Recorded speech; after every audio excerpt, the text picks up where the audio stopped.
I'm moving on to the new leader of the Labour Party. Congratulations, and we'll give you a few extra seconds. I'll take you up on that. Guramahagut Ceann Comhairle, I appreciate that, and or last Ceann Comhairle, and I want to welcome you back also, Taoiseach, Oireachtas, and to just pay tribute to my colleague, our outgoing Labour leader, Deputy Alan Kelly, for his immense work and commitment and contribution to the party and indeed to this House and to public debate over many years. Standing here, Taoiseach, my solidarity and that of the Labour Party is with the people of Ukraine, who for the past month have been enduring the horrific war crimes and the brutal Russian invasion and bombardment. And I have just come from the funeral of Pierre Zakrzewski, and I was honoured to receive an invitation from Michel and his family to be there, and I know Minister Coveney was also there. And I want to pay tribute to his immense bravery and the bravery of his colleagues, war reporters and journalists, who have brought us news of the atrocities and who have shone a spotlight on the war crimes that are being committed daily in Ukraine by Russia, by Putin's brutal regime. And I believe, Taoiseach, there's a moral and political imperative on us now to do more to support the people of Ukraine through all the peaceful and humanitarian means at our disposal.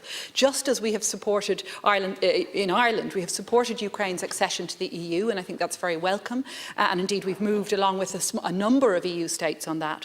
And just as we've opened our doors to refugees fleeing Ukraine, I want to pay tribute to the many, many people across Ireland who are welcoming refugees and doing so much to support refugees coming here. So, Taoiseach, I'm calling again for the expulsion of the Russian ambassador from Ireland. And I think if EU member states don't act in concert to do this, as would be ideal, I think we should move to do so unilaterally. I think the time has come when we see the horrors of Mariupol, when we see the horrors that are being rained down on the people of Ukraine. I think it's now incumbent on us to do this. But remaining conscious of the carnage and the loss of life in Ukraine, Taoiseach, I do also believe the government should be doing more to support people through the fallout from the war in Ukraine, which has compounded the crises that we're seeing, 3 of them, facing people across the country today. A crisis in the cost of living with rising inflation, a crisis in fuel and energy security and supply, and of course the existential climate emergency or the climate crisis. And I believe, Taoiseach, that the effects of the terrible war in Ukraine are among other things, are posing a threat to the limited but nonetheless welcome gains we saw at international level on reducing emissions at COP26 last year and our own welcome ambitious targets in the Climate Action Act. We know that European countries are seeking ways to reduce reliance on Russian oil and gas, and I've called for Ireland at EU level to do more to push for a full embargo on Russian oil and gas. But in order to do that, we must ensure that we're not looking to other fossil fuels during this period, because that's not the approach that we should be taking. For example, reports that there are due to be 9 LNG terminals constructed on this island and 8 in this jurisdiction over coming years. I think that's concerning, and I think it would be concerning to see us locking ourselves into that, when instead we should be looking at ramping up our renewables, ramping up our capacity on renewables, and we're seeing concerns expressed by Wind Energy Ireland and others about how we can do that and how we can achieve those targets. So, Taoiseach, what I'm asking is, what is the government doing on expulsion of the Russian ambassador, and what is the government doing to ensure that we have energy security without further reliance on fossil fuels? Well, first of all, I want to congratulate the Deputy on your election as leader of the Labour Party and wish you every success. Really? Every success? But the very best wishes from us, and indeed I want to pay tribute to your predecessor, Deputy Alan Kelly, who notwithstanding the odd spat, we enjoyed a good relationship, and I think his heart was always in the public interest. Of that there can be no doubt, and I appreciated his constructive leadership during the teeth of the COVID-19 crisis. I just want to put that on the record.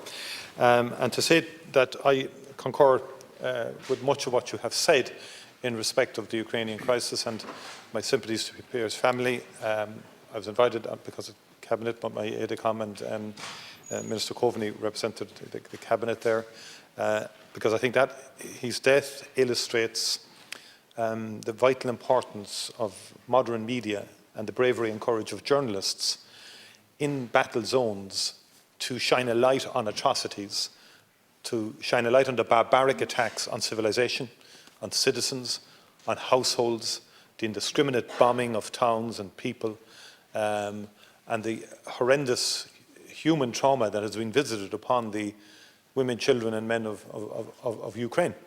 And, but we don't often reflect on the degree to which media put their lives literally on the line to bring the truth to us.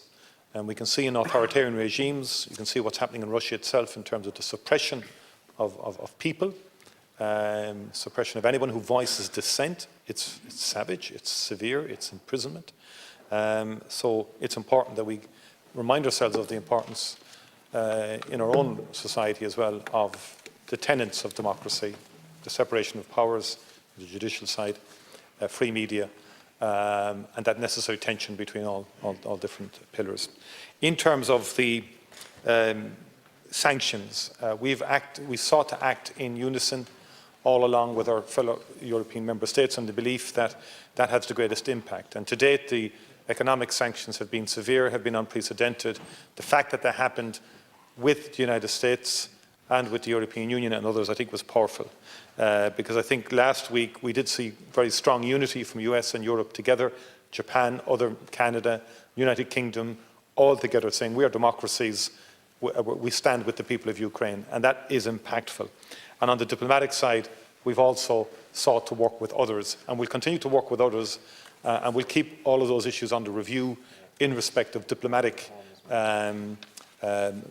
sanctions or diplomatic initiatives to again illustrate the country's dissatisfaction, to put it mildly, outrage at the war, but also other activities that are underway in the name of diplomacy, but may not necessarily be bona fide diplomacy. But what I want to say also,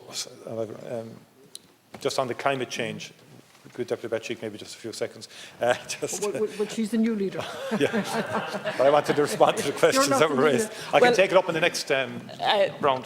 Thank you, Taoiseach. I appreciate your kind words, and I thank you for those. And I also appreciate your comments about the importance of war reporting. And indeed, I absolutely agree with you that this is an attack on democracy. It's a brutal and unprovoked attack on a peaceful sovereign state, and we have to be absolutely clear in our condemnation of Russian action and our solidarity with Ukraine.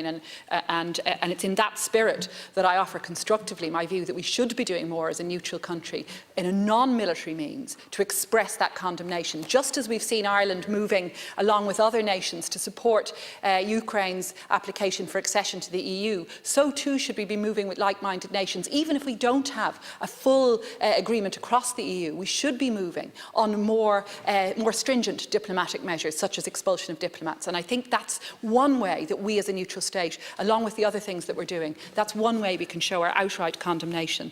On the issue of climate, could I just ask Taoiseach to ask you again about the issue of the construction of new gas-fired plants and how that's compatible with meeting our targets on renewables, particularly as there are already so many concerns about whether we can in fact meet our targets on renewables with offshore wind development. Taoiseach, to conclude. Well, we're still 80% reliant on importation of fossil fuels. More broadly across the energy portfolio. We're making good progress on renewables contribution to electricity. I think we're at 43%. But the point is this, that gas will always be a transitional for a long, long time, a transitional backup fuel behind a renewable effort. You're correct in saying that this war, in my view, means we have to double down on renewables. But alongside and parallel with renewables, we will need gas. And we have to be clear about that. Now, the Department of Climate and Energy is producing, been working on this for quite some time, an energy security review. And what the war has thrown into sharp focus is our dependency on imported fossil fuels, but also across Europe, vulnerabilities in terms of security of supply. That is why Europe is moving strongly on LNG now to stop its dependency on Russian gas and oil. Germans are making it very clear, the German government, it's going to reduce its dependency, and they're very highly dependent. So we're going to have to watch the energy security side of the equation as well, and particularly next winter is what we're very focused on. So moving on,